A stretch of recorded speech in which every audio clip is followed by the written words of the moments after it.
चंद्रशेखर भाऊ एक लक्षात घ्या की कोण्याही आंदोलकाला आंदोलन हे सोपं नसतं. लक्षात घ्या.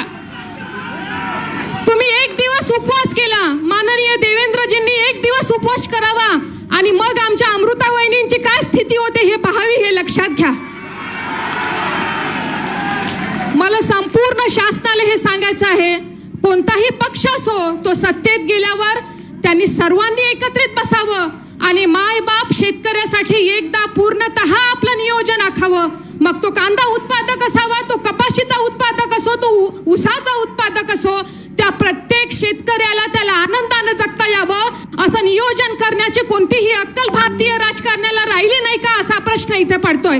म्हणून सगळ्या पक्षातील राजकारण्याला ही सामान्य माणसाच्या वतीने एक विनंती आहे की एकदा काहीतरी शेतीचं नियोजन ठरवा, जेणेकरून आंदोलनाला हे 50 आंदोलक कधीतरी पाहायला पाहिजे या सरकारनं येऊन. अरे हा बच्चू कडू 5व्यांदा अन्नत्याग आंदोलन करतोय, त्याला काय सोडावर देण्यासाठी त्याच्या मायने जन्माला घातलं काय, हे आपण पाहिलं पाहिजे.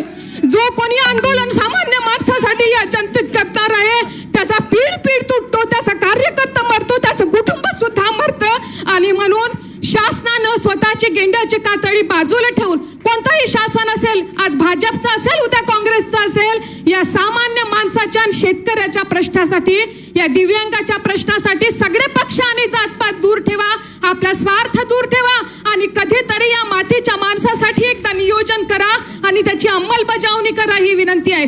यापुढे खबरदार का बच्चू कडूला अन्नत्याग आंदोलनाला कोणी फाशी पाडला तर लक्षात ठेवा, प्रहारचा कार्यकर्ता संपूर्ण मंत्रिमंडळाला अन्नत्याग करायला लावेल, हा प्रहारच्या वतीनं शब्द आहे.